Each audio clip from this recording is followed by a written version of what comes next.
Mula dun sa experience nyo, nadadalin mo sa 2024, well, hopefully, mag-iba yung result, hindi ka nakakapusin. Ano yung mga lessons na nakuha mo doon? Gusto ko pong i-share sa inyong lahat. During finals po ng laban ko sa Japan, gusto ko lang itong malaman ninyo kung gaano kalaking pressure po yung naramdaman ko that time. Imagine niyo po, matutulog na ako. Laban ko kinabukasan, matutulog na ako. Pag angat ko sa kumot ko, flag ng Japan yung nakita ko. Ganun po katindi yung pressure na naramdaman ko nung time na yan. Kasi first time ko. Oh, tama na daw po.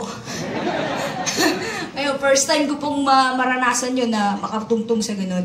Kahit si Sena naman po, first time na din. Pero iba po talaga. Sabi ko na, Lord, alisin niyo tong pressure na naramdaman ko.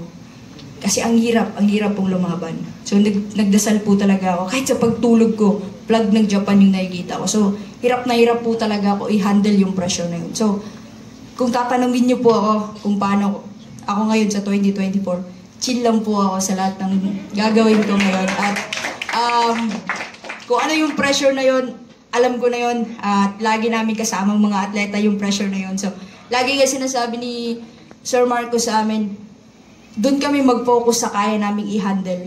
So, yun. Ang kaya ko i-handle dito yung performance ko po. Speaking of flags, no, ikaw yung isa sa flag bearer. Ano yung kamusta? Ano reaction mo doon? Anong klaseng privilege yun para sa'yo? Sobrang blessed, honored po na isa ako sa napiling maging flag bearer po. Pero sa totoo, reaction ko talaga dun, ha? Talaga? Kasi po, ang nasa isip ko po talaga magpa-flag si EJ and Kaloy.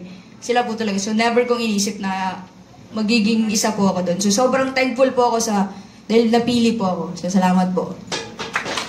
Thank you very much, sir, for the questions. And Nesty, I think I speak for everyone here when I say maraming salamat sa lahat ng ginawa mo para iangat ang bandera ng Pilipinas sa world stage. Nesty Pradesio, ladies and gentlemen. Do you want to say anything? Lahat po kami, mga atleta, ini-aim po yung gintong medalyang yan. Wala pong nag-iisip na hindi makuha po yan. And sabi nga ni Jan kanina, pinaghihirapan po namin bawat training namin. Ayoko po kasi ako po yung klaseng taong nagsasabi ako kung anong kulay ng medalya. Gusto ko lang, abangan nyo ako sa bawat laban. Fighting words.